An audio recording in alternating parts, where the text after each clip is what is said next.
Hi, I'm Kathy Johnson, and tonight on Blab TV, we take a look at a president whose legacy is more enduring than that of any other president in American history.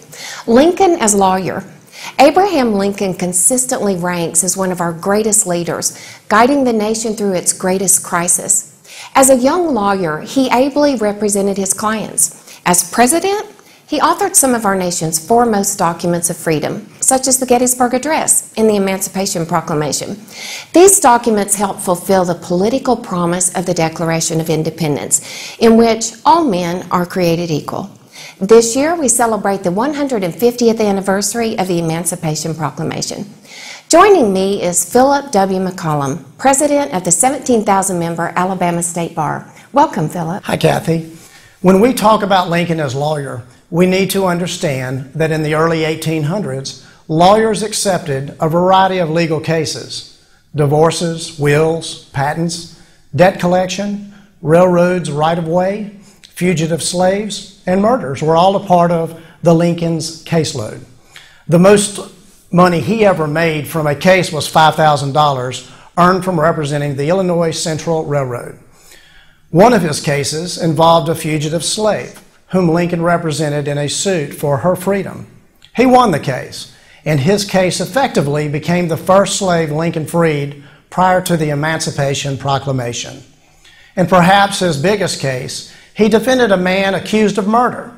When the prosecution's witness claimed to have seen the defendant at the crime scene in the moonlight, Lincoln produced an almanac showing that on that particular night there was no moonlight, thus discrediting the witness.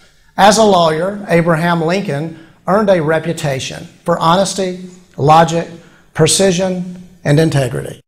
In order to learn more about Lincoln as lawyer, we invite you to watch a panel presentation from Washington, D.C. that was produced by the American Bar Association as part of its Jaworski Public Program series. We at Blab TV hope you enjoy the show.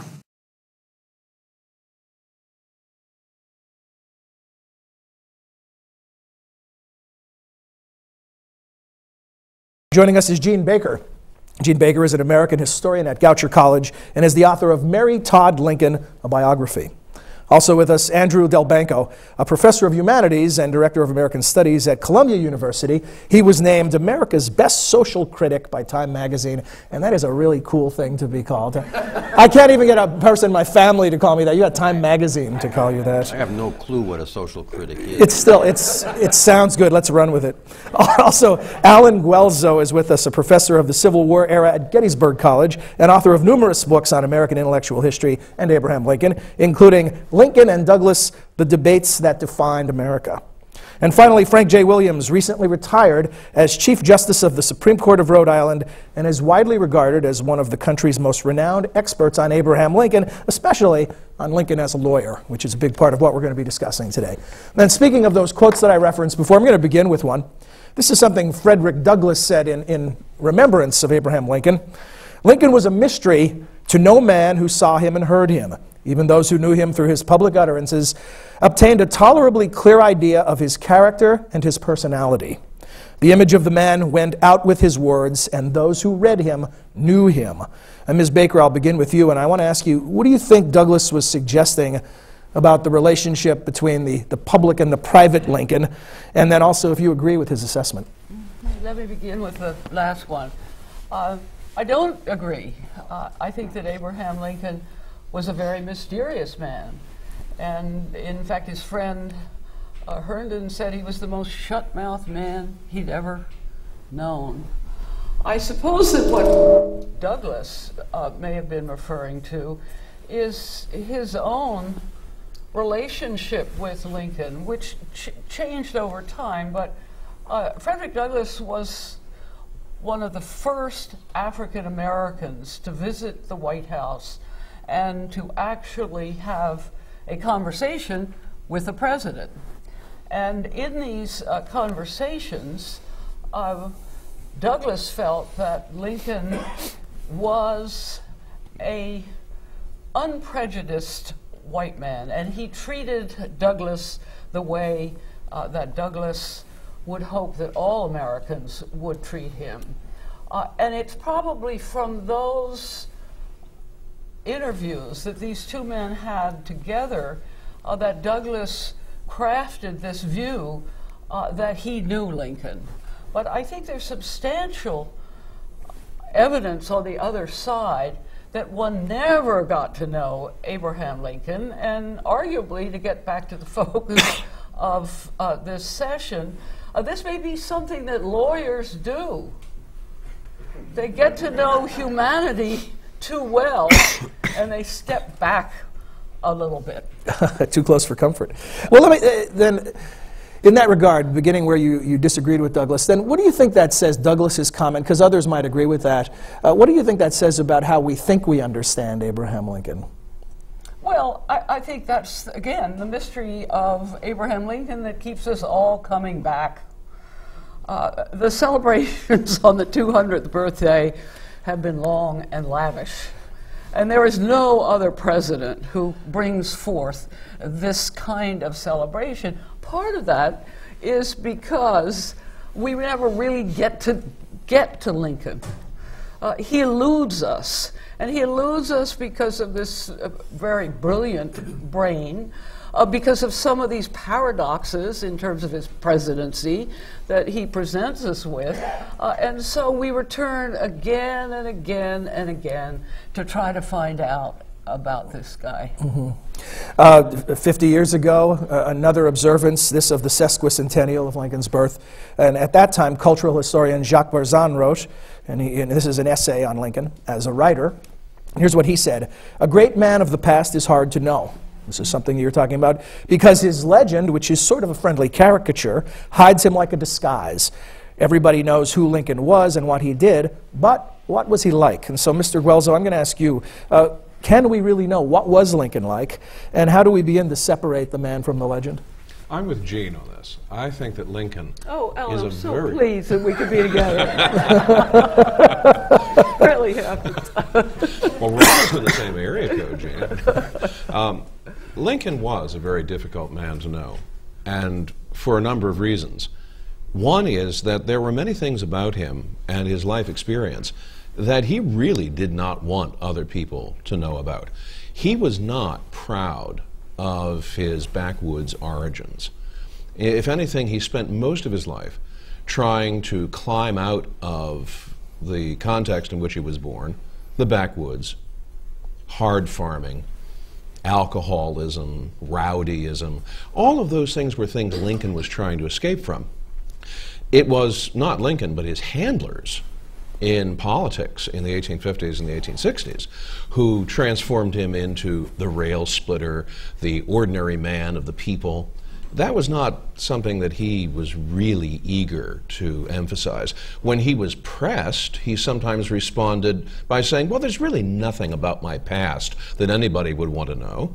The whole substance of my early life can be summed up in those lines from Gray's elegy, the humble annals of the poor. And then he would leave the discussion there. One person who pressed him very firmly on this subject got the answer from him, young man, I have seen a great deal of the backside of the world. When he finally did, for political reasons, relent and sketch out some autobiographical materials, he referred to his father in anything but terms of affection. He spoke of his father as being a man who really knew only how to bunglingly sign his own name. And in fact, he did not go to visit his father when his father lay dying, did not in fact even attend the funeral. There was a lot in Lincoln's past he did not want people prying into. There were also things in Lincoln's own mental life he didn't want people prying into. One of them concerns his religion, because he did not belong to a church. He had no religious profile to speak of, and he was very concerned that if he talked about that and talked about it publicly, it would be used as a stick to beat him with politically. And in fact, some people did try to do exactly that. So there were many things about Lincoln that we don't know that are a mystery, because he deliberately wanted them to be a mystery for fear that there was an advantage that people were going to try to take about it. Other than as an intellectual exercise or something historians like to do, does it matter? Do we really need to know who these people were on a personal level? I mean, we have the public record, which stands for all time. Do we really need to know? I think we do. I think we do because a lot of Abraham Lincoln's public political life was shaped by that desire to escape from the original background he came from. When he left his father's farm, when he turned age 21, one of the first things he did was to go to New Salem, Illinois, and to plunge into the world of commerce. And from commerce into law, from law into politics, and his whole political life, first as a member of the Whig Party, and then when he joined the Republican Party in 1856, was all built around economic ideas, economic theories, economic initiatives, which were the diametric, 180-degree opposite of those of his youth, the world of his father. He could not have been further removed personally. His personal life gave goals that his political life served even while he was President of the United States. So as difficult as Lincoln is to know this way, I still think it's very important that we make the effort, because so much of that personal life of Lincoln's really is bound up with his political life. You know, I realized an error I made in my introduction, and I'm going to correct it now in case I've confused you. I know who these folks are, but I was alphabetically challenged, and Mr. Delbanco and Mr. Guelzo were introduced in opposite order, because when I looked at the chart and thought alphabetically, I put them in the wrong seats. He is my evil twin. So, well, beyond that, I just wanted you to know that, and that probably just became evident during the answer, but just in case, you're keeping score. Now, we know Lincoln today from images, and then certainly from words, things he's written. A big part of his legacy still speaks to us today through those words. And I want to talk now about the role that writing played in his life, and begin that with another quote. And this from Lincoln scholar Douglas Wilson. And he said, "There's more than a little to suggest that writing was often a form of refuge for Lincoln, a place of intellectual retreat from the chaos and confusion of office." It sounds a little bit of what you were saying about what happens with lawyers. And Mr. Delbanco, I want to ask you about this. Do you believe Lincoln had some deep need to write? Yes. And I'll get, if you want me to go there, I'll go there. But I want to please do. But I actually want to steer this question a little bit back to the public-private question, because as the New Yorker among you, I want to be contrarian for a moment and say that I think actually Lincoln draws us to him because he's so completely transparent. Because the consensus that was evident in this room when you asked how many people would count him in the top 3 and so on, reflects the fact that we all at least think we know something fundamental and basic about him. Now, we know these things about him, of course, because of his words, the words he spoke and the words that were subsequently published. And while the personal life is an interesting matter, I frankly am not terribly interested in whether the romance with Anne Rutledge as a young man was real or intense or manufactured. I'm not terribly interested in his religious affiliations or even his relationship to his father. And while we all know that childhood and youth shape us, and Professor Guelzo's comments are well taken, the fact is that Lincoln himself drew a very clear line between his personal life and convictions and his public life. And when we were talking about this, I was thinking of the famous letter that he wrote to Horace Greeley when he was being attacked from what we might call the left for being too slow to move against slavery. And he writes to Greeley, it's always a terrible sin to paraphrase Lincoln, but I'm going to indulge in it. He writes to Greeley and says, "My primary responsibility is to preserve the Union. And I will do it. I would do it if it required freeing all the slaves to do it, I would do so. If it required freeing none of them, I would do so. If it required freeing some and leaving others enslaved, I would do so." And then at the end of the letter, he says, in a short sort of PS, he says, "I have spoken from the perspective of my official duty, and nothing that I have said contradicts my long-held personal wish to see all men free." That is, he drew a very clear distinction between his personal life and his public responsibilities. Now, to get back to the writing question for just a second, I'm an English professor, and English professors waste a lot of time arguing over which books deserve to be read and which books should be put away. There was a little book written by one of my predecessors at my university actually called The Classic, and he cut right to the chase. He said, "A classic is a book that's read a long time after it was written."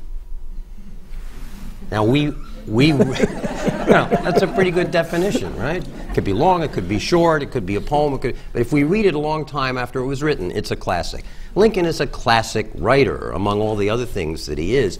And one of the most amazing things about him, the word mystery has come up a few times. The real mystery for me is how could this stupendously great writer, this person of absolutely sublime eloquence, emerge from the circumstances that Professor Guelzo sketched without any significant formal education, did all his reading on his own, sort of on the side, had a conventional legal training, and out of that emerged these words which school children still memorize, still recite today, and that can silence a disorderly audience and touch us to the quick, to the heart.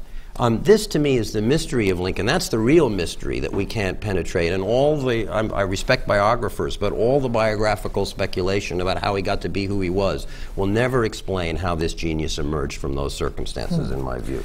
Speaking of biographers, Fred Kaplan wrote, Lincoln was the Mark Twain of our politics. Not the first to make that connection. Right. What does he mean by that? Well, a lot of people have made that connection. I think Shelby Foote, who had a role in that widely viewed series on the Civil War a few years ago, said something like, Lincoln wrote American, the same kind of American that Mark Twain wrote. And if you go back 50 or 60 years, the great scholar Perry Miller made an analogy between Lincoln and Twain, and actually the connection he made was he saw them both as men prone to depression, who dealt with their depression and even expressed it through humor. And it's often said that the great comedians actually have a very dark view of the world. I think there's some truth to that. I think there is a legitimate connection between Twain and Lincoln. They both came from, you might say, border states. They both came and conquered the literary or political establishment of the East.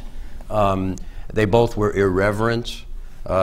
Twain went to Boston and with Oliver Wendell Holmes in the audience described him as a man with double chins all the way down to his stomach. Right? That's the kind of thing Lincoln would say, maybe more in private than in public.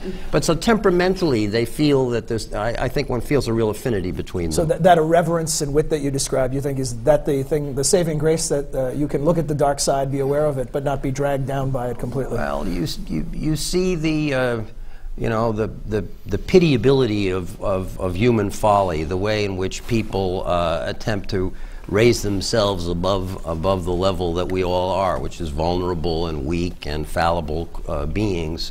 And you see some humor, but you see it in a sympathetic way. I mean, the way that Twain writes about his characters, I get the same feeling when Lincoln describes even his enemies, whom he never condemns with ferocity or lack of generosity. He can disagree, but he sees us all as fallible creatures. It's certainly not unusual for a president to be a lawyer or have a law degree, but in many ways Lincoln is the quintessential lawyer president. And getting back to that part of the theme, Justice Williams, I want to ask you, how did President Lincoln's lawyerly disposition affect him as both an orator and as a political leader? I think we should remember that he was a politician first before he was a lawyer. Else. And yes, and that's usually, as we all know as lawyers, is not the way it happens. Usually you're the lawyer and then become the politician, or it begins at the same time. And I think that had a difference, that made a difference in his approach to the law, on his ability to communicate. After all, he gave his first speech in Decatur, Illinois. There's a statue there that honors it. That's just after he became emancipated from his father and moved out on his own. I do think he was an autodidact. I don't think anyone here would disagree with that. He spent his whole life learning, considering that he only had less than 1 year's education in Blab schools, where all the classes, all the grades were put in one cabin, one-room cabin, and repeated the lessons out loud, which is a pretty rudimentary way of starting, which goes to Andy's concern about how could this man be so great a communicator, and likewise, how could he become such a great lawyer? And he really was a great lawyer, very, very well respected in Illinois, and as his political career moved beyond, outside of the state as well. What made him a great lawyer? I mean, we have a lot of us have ideas why he was a great president. There are many reasons for that. One was his ability to communicate, the way he treated his clients, the way he could speak to a jury. He didn't talk down to them, he conversed with them. And in those days, by the way, you were expected to know the jurors because there were so few in the community. Everyone knew everyone else. So what better way to test your credibility, unlike today where you'd excuse a juror if they knew the attorney or the litigant. But then it was, and so he knew all these people, and he was able to relate to them. And the humor has been mentioned. His use of stories was very effective with them, and that's why he was a very good trial lawyer. And a 24-year legal career, which was significant, over 5,500 cases that we know of in view of the Lincoln Legal Papers Project in Springfield, digitizing all of this, over 350 appeals to the Illinois Supreme Court. And if you're a lawyer, that's a lot of appeals to an appellate court, keeping in mind that this is an emerging state, so it's establishing precedent too. So he's practicing both these careers, right, simultaneously, politics and the law. And 3 months in the spring and 3 months in the fall, he rides the circuit, the 8th Judicial Circuit, which is a very large area, about the size of the state of Maryland, 450 square miles to 500 square miles. The circuit changed over the years. And the lawyers would go in caravan from county to county and meet their clients just a few hours or a day before the case was to be heard. So this is learning too on the job, and as he was representing clients before the circuit judge, he was also being a precinct worker when he had to be, and he was practicing the art of politics. Let me stick with this notion of Lincoln the lawyer and his legalistic approach. This is historian Paul Finkelman characterized that as Lincoln's legalistic approach to the Emancipation Proclamation. That's what we're going to focus on now. I want to read you something written by Karl Marx in a German newspaper at the time. Lincoln always presents the most important act in the most insignificant form possible. Others, when dealing with square feet of land, proclaim it as a struggle of ideas. Lincoln, even when dealing with ideas, proclaims their square feet. His most recent proclamation, the Emancipation Proclamation, the most significant document in American history since the founding of the Union, and one which tears up the old American Constitution, bears that same character. Mr. Williams, ask you again, do we see Lincoln the lawyer here in the Emancipation Proclamation more than Lincoln the politician? I think so, but also the politician. Karl Marx had his own agenda too, so it wasn't just I'd heard something about that.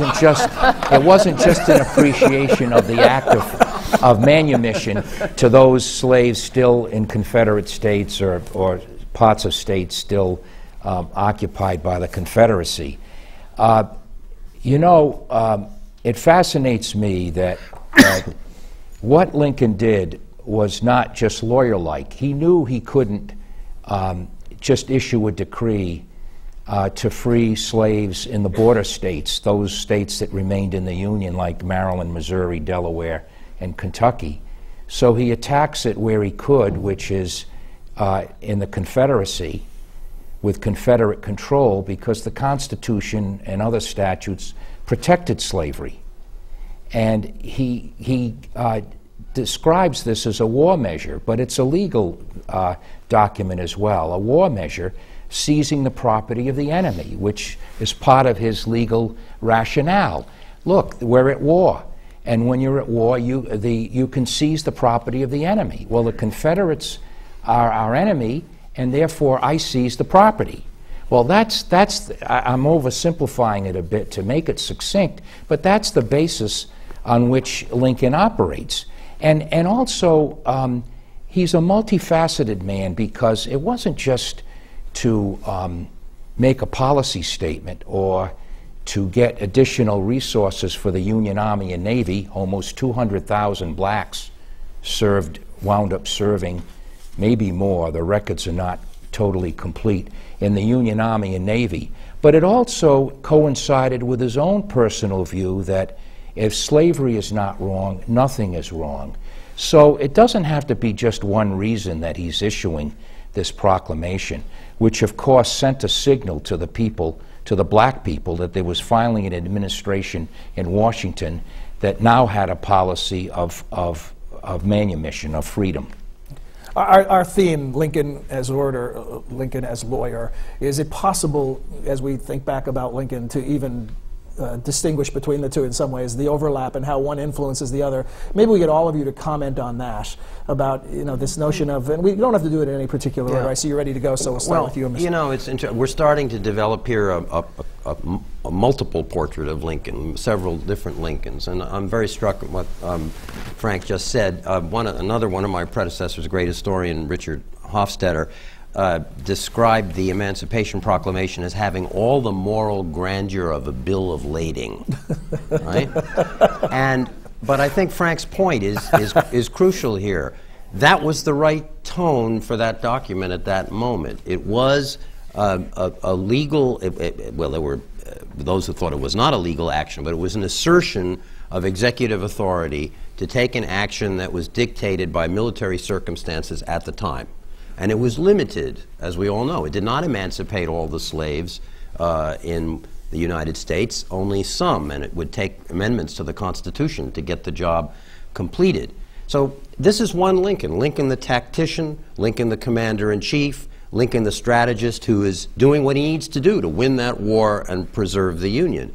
But it's a mistake, as I think Frank was also suggesting, to think that there's a contradiction between that Lincoln and the Lincoln who a few years earlier, after the Dred Scott decision, had spoken about the injustice, the monstrous injustice of slavery in the most soaring and personally convinced terms, in which he describes the way in which black Americans had been imprisoned in a tighter and tighter cell, and the prison guard had thrown away the key, and there was no hope for escape, and those who wanted to make sure that black people remained in slavery were at that very moment, even as he spoke, devising new ways to secure the prison so that they would never be free.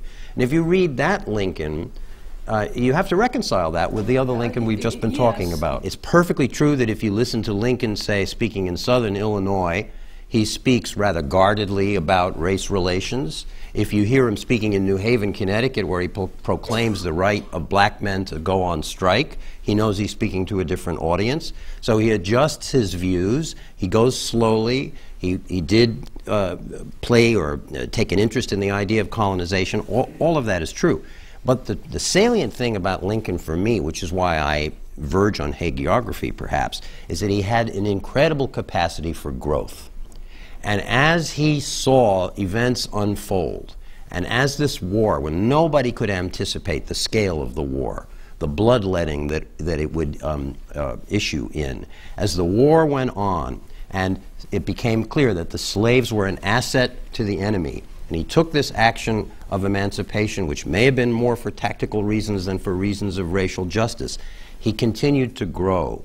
And as he took the next step, and endorsed the idea of black soldiers fighting on behalf of the Union, and he had discussions with Frederick Douglass about this, he began to understand that race relations in this country could change and could evolve, and that all the people who had predicted that if you gave guns to black people, they would turn on their white masters, they were wrong. It didn't happen. And that the future of the nation would be different from the past. Of course, he didn't imagine a multicultural society of the sort that we take for granted today, though we still haven't fully realized it. He was a man of the 19th century. Virtually no one imagined such a thing, black or white. Not the New England abolitionists, not anybody else. But you begin to see in the later Lincoln this vision of providential progress which will carry America toward a reconciliation between blacks and whites. And for me, that's an astounding example for us all. So I'm not ashamed to be hagiographical toward Lincoln. Let me raise this caution, because at the same time, as I think it's important not to fall off the side of the horse on the side of hagiography, I also don't want to fall off the other side of the horse in trying to reconcile things too easily or too quickly. I think that when you look at Lincoln, it's very easy to say, well, here is Lincoln, the man who's talking about justice, and here's Lincoln, the man who's talking about law. Here's the man who's talking about the importance of freedom and how he always wants people to be free and how he's always hated slavery, and yet at the same time this is also the man who waits 2 years into the Civil War before he actually issues the Emancipation Proclamation. Here is the man who's capable of great oratory, yet at the same time who also writes the Emancipation Proclamation in exactly the language that Hofstadter talked about, all the moral grandeur of a Bill of Lading. Now, there are two ways you can come at that. You can look at that and say, Lincoln was a hypocrite. He was really nothing more than a politician who was looking for cheap advantage, and if it was to his advantage to keep black people down, he would do it, and if it was to his advantage to keep black people up, he would do that too. Anything that it took. And there are many people, in fact, who have come to exactly that view of Lincoln today. There's an undercurrent of suspicion, of hostility to Lincoln, because looking at these contradictions, or at least seeming contradictions, Lincoln doesn't seem to have any moral center. He seems to be simply responding to whatever the circumstances are. Now, I think the opposite of that is to invent ways of reconciling. This is kind of like the House and the Senate doing reconciliation on the budget. You know, there's going to be a little give and take here, there's going to be a few Band-Aids over the cracks. I think that the trope of growth is sometimes, not all the time, but I think sometimes it's a Band-Aid. You know, you say it's a way of saying, well, I don't understand how to reconcile these things, so I'll impute to Lincoln something that we call growth. And I'm not going to say that Lincoln didn't grow. I'm just not sure that that really explains all those contradictions. I would challenge anyone in the room to read the words of the second inaugural address, where he speaks about God having determined that every a drop of blood drawn by the lash will be met by a drop of blood drawn by the sword, and if that's God's will, then so be it. And where he speaks of slavery as a national sin from which the nation needs to be redeemed, I would challenge anybody to read that and come to the conclusion that Lincoln was a person of moral indifference on the subject of slavery. Right? And I think you're right. I think you're right. We'll get some responses to that, but let me, before, I know you want to get into Ms. Baker, and we'll do that in a second, but you mentioned the second inaugural address. He frequently alluded to biblical passages and used religious language and made references to God in his writings and his speaking. Here's something else from that inaugural address, referring to the parties engaged in the Civil War. Both read the same Bible and pray to the same God, and each invokes his aid against the other. The prayers of both could not be answered. That of neither has been answered fully. The Almighty has his own purposes.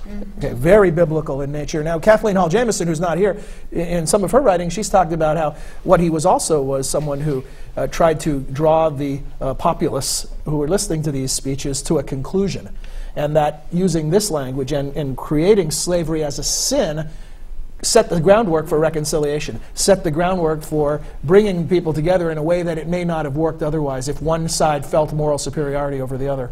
I'd like to speak to that from the point of view of Lincoln's being a lawyer. It seems to me that one of the things that lawyers learn is to remove passion and hatred from clients, from the kinds of legal engagements and litigation that they get in.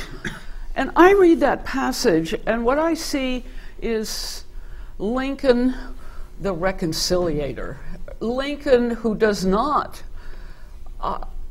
want to avenge the Union on the South. The Lincoln who, when he goes to Northern Virginia in the last stages of the war and the band is playing Dixie, says, keep on playing Dixie. And as you all know, Dixie was as close to a patriotic anthem of anything that the Confederacy had. So I believe that this comes out of Lincoln's legal training.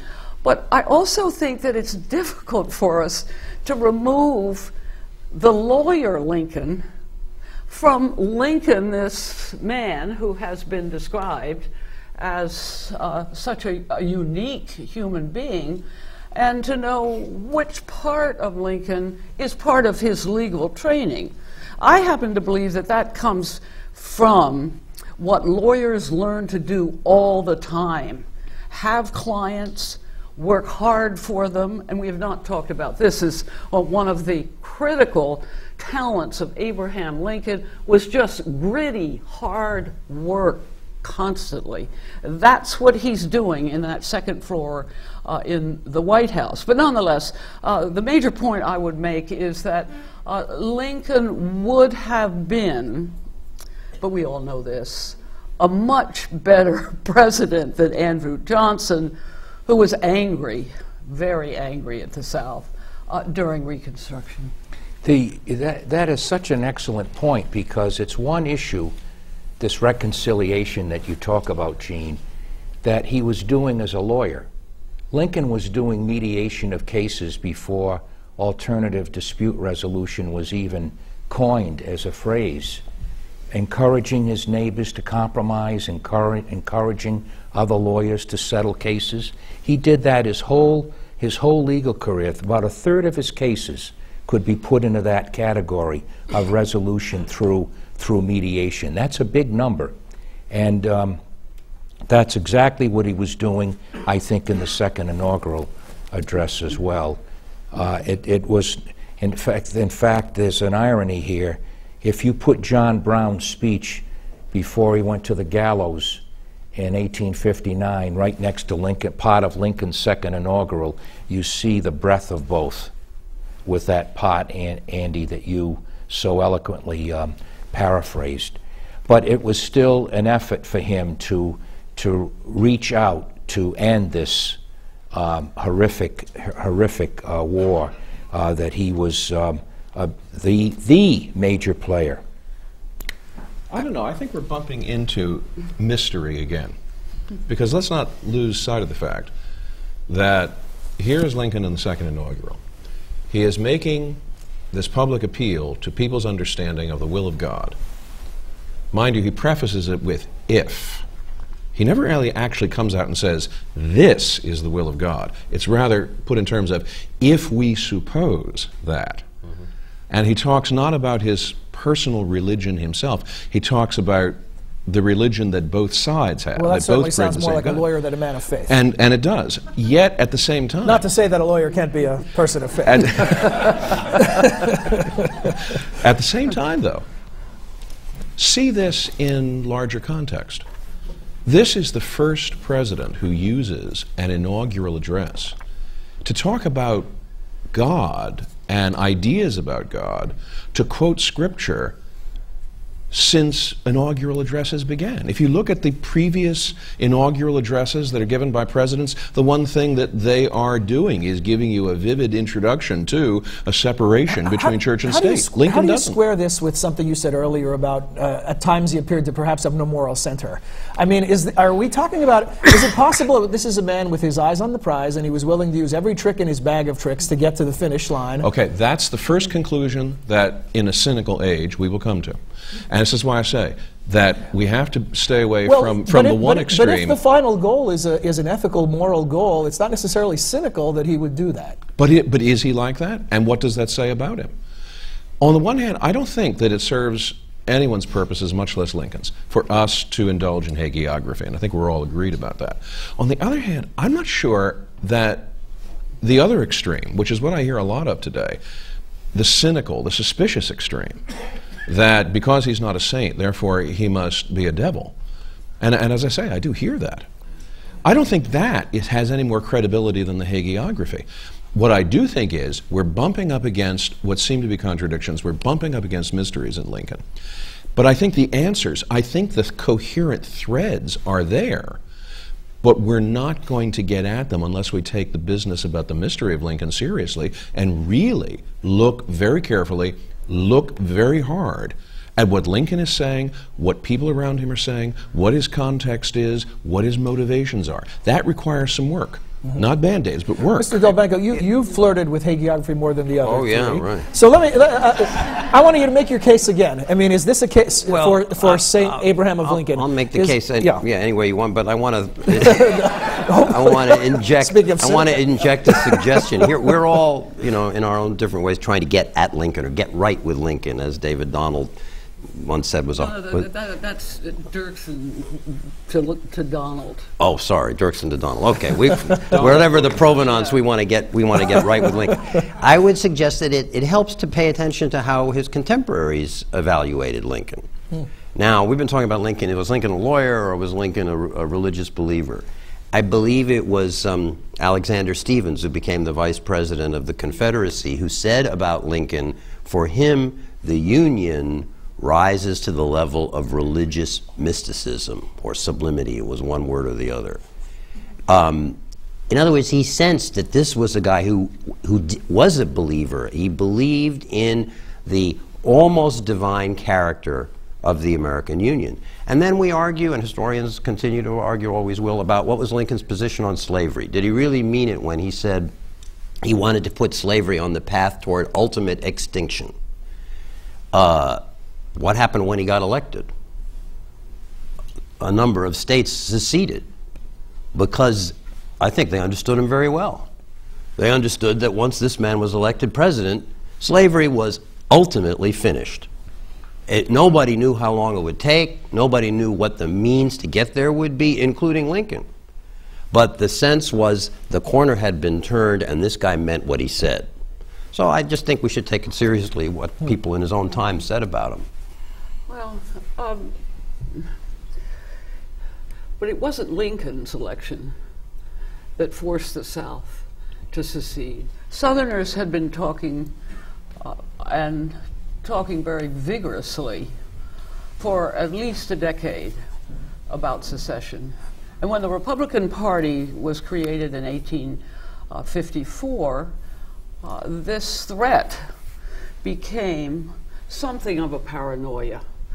Jefferson Davis gives a speech in Vicksburg in 1857, and Lincoln is not on the national scene then. He says, if a Republican is elected president, we're going to secede.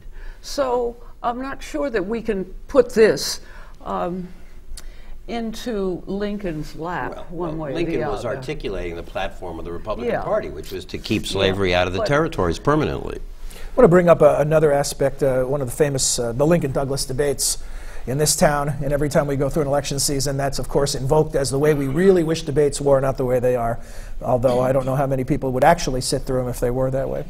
Mr. Guelzo, you wrote about this, about the Lincoln-Douglas debates. What Lincoln defended in the debate was the possibility that there could be a moral core to democracy. We have been so content to take the Lincoln-Douglas debates as purely an historical event that we miss how much the great debates really are a defining moment in the development of a liberal democracy. So talk to us about this notion of a moral core of democracy and why you see these debates as a defining historical moment. I think they're defining because the argument that Lincoln eventually fastens himself to in the course of the debates is really about the immorality of slavery. Right. And the fundamental divide between Lincoln and Stephen A. Douglas was that Douglas did not believe that morality had anything to do with democracy. For Douglas, democracy was a matter of process. Democracy was an end in itself. And what you did in a democracy was that you counted noses. And at the end of the day, the number of noses in the majority won, and that was what was right. Any question beyond that was either irrelevant or an unwarranted intrusion of personal belief systems or religion onto the public square where they had no place. For Stephen A. Douglas, he says it very plainly. I don't care whether slavery is voted up or voted down in the territories, so long as the vote proceeds according to the proper rules. And Lincoln looks at that comment and he says, how can someone not care about what everyone really does care very much about? Lincoln has to make the appeal to a moral alternative, because for Lincoln, democracy is not about two wolves and a sheep taking a vote on what to have for dinner.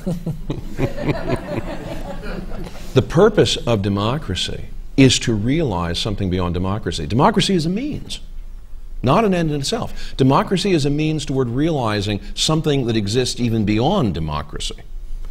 And he tried to capture that in the Lincoln-Douglas debates by constantly taking people back to what for him was the touchstone of what you could call political morality, which is the Declaration of Independence. Not only in the sense that all men are created equal, but in the sense that there are certain natural rights, there is a certain natural law hardwired into human nature that cannot be revoked, you can't take a vote on it. There are certain things which are true, absolutely true, and are always going to be true no matter whether only one person in the room is sticking by them. And those things are the non-negotiables. And to those, we have to hew. Otherwise, what we will get is not a democracy. What we will get is anarchy. What we will get is despotism. And he really used the word despotism when he said, if this is the way, if we're going to ignore the morality of natural rights and natural law, then what we're really doing is preparing at each of our doorsteps to step into despotism. Justice Williams, this sounds a lot like something you were talking about before, when his sense of ethics, morality, and his adherence to the law came into conflict. Stephen Douglas sounds more like the lawyer in this case. Exactly, and that's why Lincoln would say, to follow up on Alan's excellent book and comments on the debates, and that's why Lincoln would say to the audience that if Douglas got his way, he would be extinguishing the moral lights around us. And that there's meaning, and he always worked at trying to communicate meaning, and I think the debates were great in that sense as well. Please. You know, if you want to go to the cynical end of the spectrum, you could, and I wouldn't agree with it, and I know you wouldn't either, but you could make the argument that all this high-flown language that Lincoln employed in 1858 was designed to appeal to this emerging electorate that didn't like slavery. And we have to remember that a lot of people in 19th century America didn't like slavery because they didn't like black people. That is, if you wanted to keep slaves out of the neighborhood, it was a way of saying, I don't want black people in the neighborhood. And Lincoln knew that, and he sometimes appealed to that sentiment.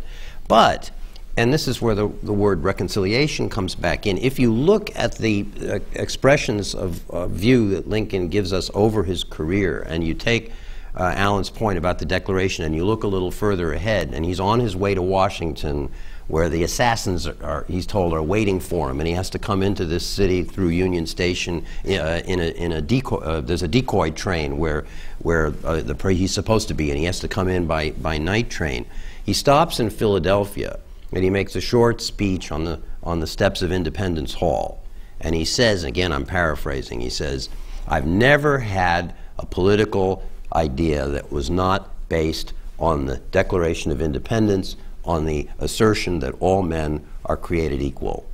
And rather than give up that principle, I would prefer to be assassinated on this spot," which is an eerie thing to read. Yeah. But well, you know, also, the man meant it when he said that. Yes, he did, but you also ought to know that he was saying it just after he had been informed that there was a conspiracy to assassinate him in Baltimore on the way to Washington.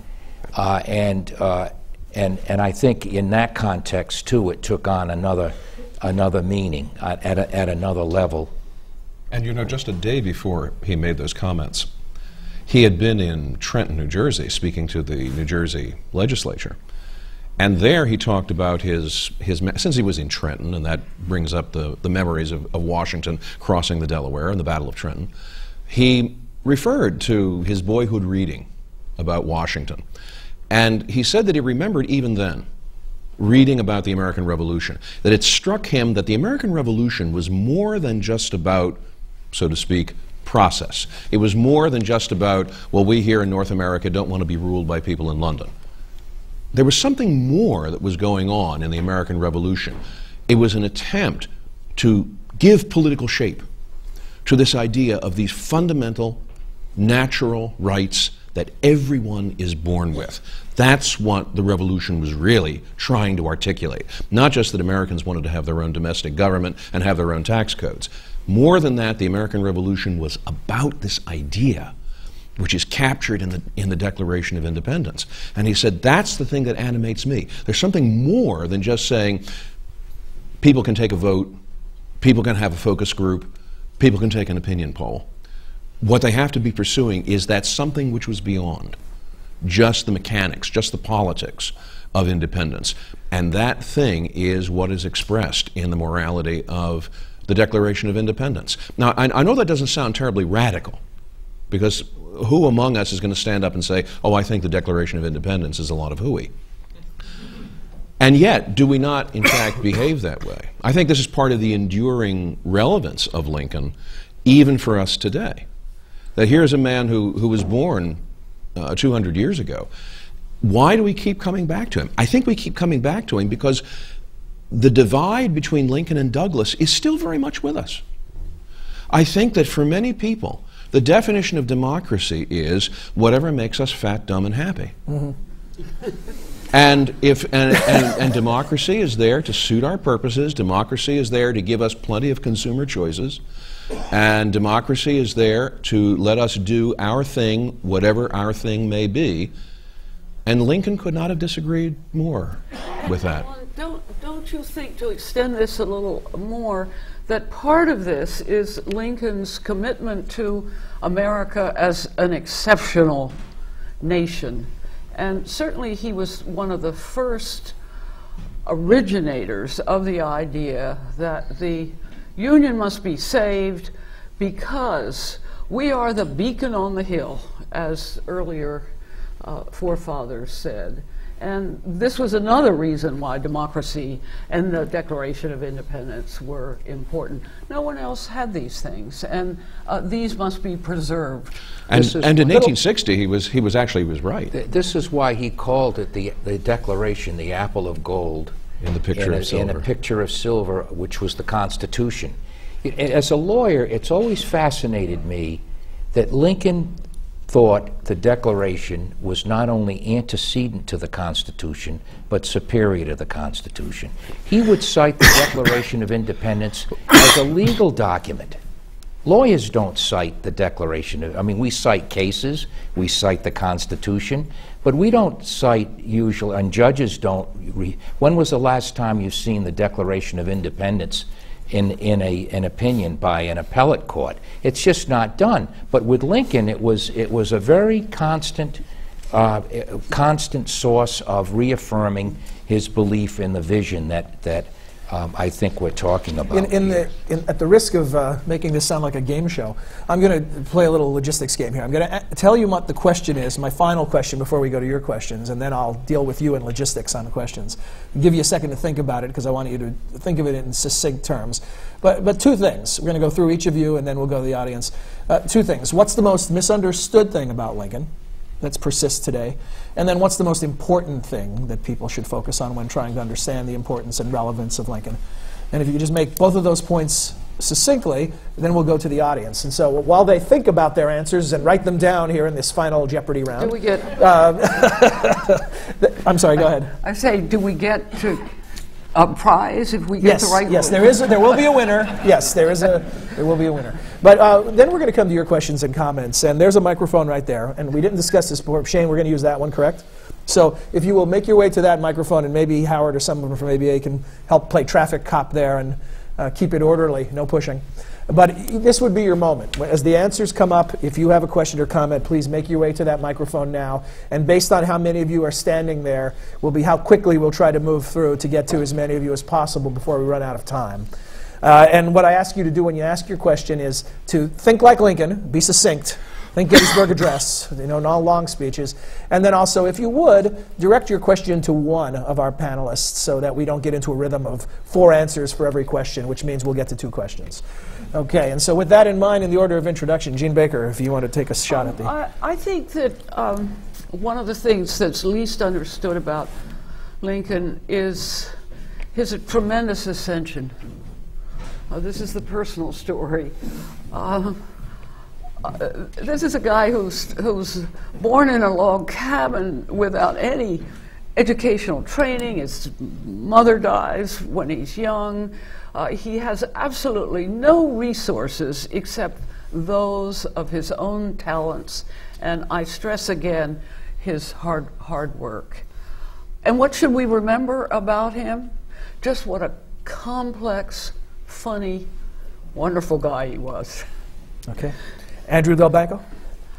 Well, I think we misunderstand Lincoln when we forget that he belonged to his own time. And so even though I've been, rooting for hagiography, I think it's a mistake to imagine him as a timeless creature who somehow came out of the heavens and didn't emerge out of the complex society that we've been sketching here a little bit today.